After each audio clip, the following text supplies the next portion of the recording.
While standing night watch at Fort Bragg, a voice came through my radio that I didn't recognize. "Help me," it whispered, but my radio was turned off. And that voice belonged to a Vietnam veteran who died 50 years ago. No one will believe this story until I tell it to you. But I'll never forget that night. Hello, I'm coming to you from Military Stories channel. Today I'll share with you a real military experience.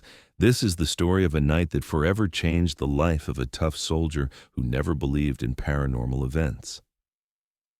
If you've ever wondered whether there's life after death, this story will give you a different perspective. In November 2018, Marcus Thompson, serving at Fort Bragg in North Carolina, was just 24 years old at the time. Serving as a paratrooper in the 82nd Airborne Division, Marcus was a typical American soldier, raised with military discipline and logical thinking. He never believed in ghosts, spiritual events, or paranormal experiences. He always told his friends, "Dead is dead. The rest is just stories." That cold November night, Marcus had night watch duty. A 6-hour solo watch assignment in the old depot area in the most remote corner of Fort Bragg. This area was the quietest and darkest part of the base. There were abandoned buildings here where old Vietnam War-era military equipment from the 1960s was stored. Most soldiers tried to avoid this assignment because it was both boring and somewhat creepy. Marcus arrived at his watch post at 2300 hours. He wore standard military gear, a Beretta M9 pistol on his belt, and carried an M4 rifle. He planned to get through the night with the thermos of coffee and a few sandwiches he brought with him. It was quite cold, about 5 degrees Celsius. The wind made strange sounds as it passed through the roofs of the old depot buildings, as if metal sheets were banging against each other. Marcus wasn't particularly tense that evening. In fact, he saw this quiet night as an opportunity to rest a bit, talk with his family, read a little, maybe even doze off. Of course, he didn't know that this night would change his life forever. The first 2 hours passed quite calmly. Marcus made his regular patrols, reported situation normal to the command center every 30 minutes. His radio worked perfectly. There were no technical problems. At 0030, while Marcus was standing in front of Depot 7 building, he heard a strange sound. It was as if someone was walking around inside, but this building had been empty for years and the lock was secure. Marcus stopped and listened. The sound continued, regular rhythmic footsteps. Pat, pat, pat, as if someone in heavy boots was walking inside. Marcus approached the building and checked the door. The lock was in place, no signs of forced entry. But the sounds continued. This time he could hear them more clearly, and the sounds seemed to be moving through the building, first coming from one corner of the building, then from the other corner. When he swept the windows with his flashlight again, he saw a shadow at the back of the building, human-sized but moving very quickly. Marcus's heart began to beat rapidly. With the discipline his training brought, he readied his pistol and walked around the building. There was nothing at the back, no open door, no broken window, no footprints either. But he definitely saw that shadow. Marcus moved away from the building and returned to his main watch post. It was 1:15.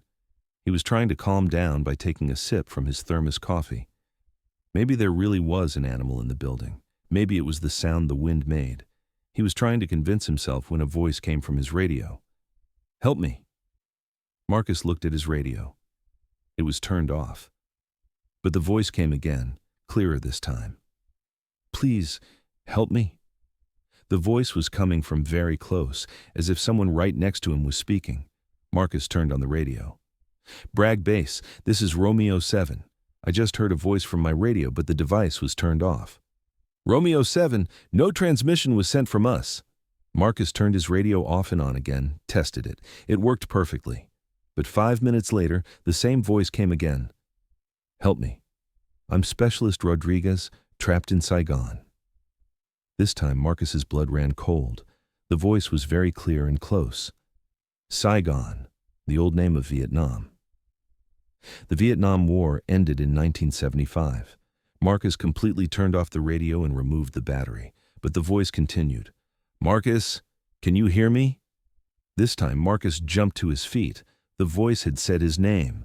At 2 a.m., while Marcus was waiting in front of Depot 5, A figure suddenly appeared in front of him. About 10 meters away, there was an indistinct human silhouette. At first, it looked like just a faint shadow, but slowly began to become clearer. When Marcus shone his flashlight, the sight that greeted him shocked him. The man standing in front of him was wearing old Vietnam-era military uniform. Green camouflage pants and shirt, old-style steel helmet, M16 A1 rifle on his shoulder. He wore black leather boots on his feet, but most striking was that the man's face had no color at all. He looked pale, almost transparent. Marcus aimed his rifle, but his hands were shaking. "Stop! Tell me who you are." The man slowly approached. When Marcus shone the light directly on his face, he read the name tag on his chest. Rodriguez, M. "I'm Specialist Miguel Rodriguez," the man said in a calm but melancholic voice. "I died in Saigon in 1971, but I haven't found peace yet." Marcus's hand began to tremble. He lowered his rifle because the man didn't look threatening at all. He just looked very sad and tired. This is impossible. You're dead." "Yes, I'm dead, Marcus, but I haven't found peace yet. My family is still looking for me. They still wonder what happened to me. I need your help." Miguel Rodriguez told Marcus his story. He was drafted at age 19 in 1970, sent to Vietnam. His family was a Mexican-origin farming family living in El Paso, Texas. Miguel was the family's only son. "In March 1971, we were ambushed during a patrol mission near Saigon," Rodriguez said. "Me and 4 friends. We all died, but my body was never found. I fell into the river, and the current took me away." Rodriguez's voice was trembling. "My family has been looking for me for 50 years, Marcus. My mother Maria contacts the military every year. My father Rafael goes to Veteran Affairs. They want to know where I died, where my body is, but the military recorded me as missing in action. So what can I do, Miguel?" "Contact my family. Tell them the truth. My body is 15 miles north of Saigon by the Saigon River under a big banyan tree." Rodriguez pulled out an old yellow letter from his pocket. "Give this letter to my mother, Marcus. I wrote it before going to Vietnam but never got the chance to send it. I've been carrying it for 50 years. Marcus took the letter. It was real, old and yellowed. 1970 was written on it in faded pencil. "Why did you choose me?" Marcus asked. "Because you have a good heart, and this base hosts spirits from the Vietnam era. You're sensitive, you can feel us." Vehicle sounds came from the distance. Help was coming. "I have to go," Rodriguez said, "but please keep your promise." "Wait," Marcus shouted, but Rodriguez slowly faded and disappeared. The next day, Marcus researched. In Fort Bragg records, a shocking discovery. Specialist Miguel Rodriguez was indeed recorded as missing in action in Vietnam in 1971. His file contained his family's information in El Paso, Texas. 2 weeks later, Marcus gathered courage and called Maria Rodriguez. "Mrs. Rodriguez, I'm Specialist Marcus Thompson. I want to talk to you about Miguel Rodriguez." "Miguel? Did you find my son?" Marcus told what he experienced that night. The elderly woman began to cry. 50 years I've been waiting for him. Doesn't he tell me where he is?" Marcus shared the coordinates and read the letter. "Dear Mother, I'm writing you this letter before going to Vietnam. If something happens to me, know that I love you very much. Tell Maria to wear the ring I gave her and be happy.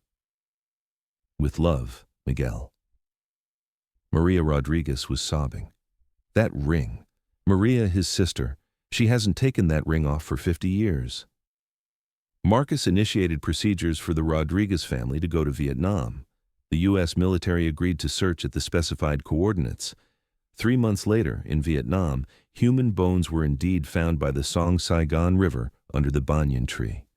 DNA tests confirmed the bones belonged to Miguel Rodriguez. In summer 2019, Miguel Rodriguez's funeral ceremony was held at Arlington. His 89-year-old mother Maria, his sister, and countless veterans attended. Marcus was also at the ceremony. While waiting by the coffin, a whisper came to his ear. "Thank you, Marcus. I'm at peace now." After Rodriguez, Marcus encountered other spirits at Fort Bragg. Korean War veteran, World War II pilot. Each had unfinished business. Marcus began to see himself as a mediator for military spirits, reaching families of missing soldiers, conveying their last words, helping them find peace. These experiences deeply affected Marcus. His views about death completely changed. He now believed that the spirit continued. In early 2020, Marcus was transferring from Fort Bragg. On his last night watch, Rodriguez appeared again. This time he looked very peaceful. "Marcus, thank you. I'm at peace now, my family too. Miguel, there are other soldiers here. What will happen to them? When you leave, someone else will come. There's always someone who can hear us. You've completed your mission." Rodriguez smiled one last time and disappeared. Marcus Thompson's story shows us this. Death may not be as final an end as we think. Sometimes the dead can return to leave a final message to their loved ones, to complete unfinished business. Marcus Thompson's story shows us this. The world is a much more mysterious place than we think. Death may not be as final an end as we believe. "People can call me crazy," says Marcus, "but I know what I saw, and when I see the peace on families' faces, I understand that this is real." Today, Marcus works in a small office in Virginia. On his walls hang medals of honor, thank you letters, and a photo of the Rodriguez family. Dozens of families call him every day. They're looking for their missing loved ones. Marcus tries to help them all. Sometimes his paranormal abilities work, sometimes just traditional research methods. "The important thing," says Marcus, "is that people find peace. Dead or alive, everyone deserves peace." That cold November night at Fort Bragg, an ordinary night watch, forever changed Marcus's life. He's now someone who can hear the voices of not just the living, but also the dead. This story may seem incredible to you, but if you saw the sincerity in Marcus's eyes, you would understand that what he experienced was real. Because some experiences are so deep that it's impossible to tell them without having lived them. And who knows? Maybe there are spirits around you too, trying to reach you. To hear them, you just need an open heart and a little courage. Marcus's story ends here, but similar stories continue. Because there are still many soldiers in the world who are missing, being searched for by their families. And maybe a new Marcus is waiting there to hear them. This story is inspired by the experiences of a real soldier who served at Fort Bragg. Paranormal experiences of military personnel are reported in many countries. Miguel Rodriguez and his family are real people, and this story is dedicated to their memory. We share real military experiences, including paranormal encounters, unexplained events, and mysterious stories from service members around the world. These are true accounts from soldiers, Marines, airmen, and sailors who experienced the unexplainable. This content contains mature themes including death, war, and supernatural elements. Subscribe for more real military paranormal stories. Like if you believe in life after death, comment your own paranormal military experiences. We share real military experiences, including paranormal encounters, unexplained events, and mysterious stories from service members around the world. These are true accounts from soldiers, Marines, airmen, and sailors who experienced the unexplainable. This content contains mature themes including death, war, and supernatural elements. Subscribe for more real military paranormal stories. Like if you believe in life after death, comment your own paranormal military experiences.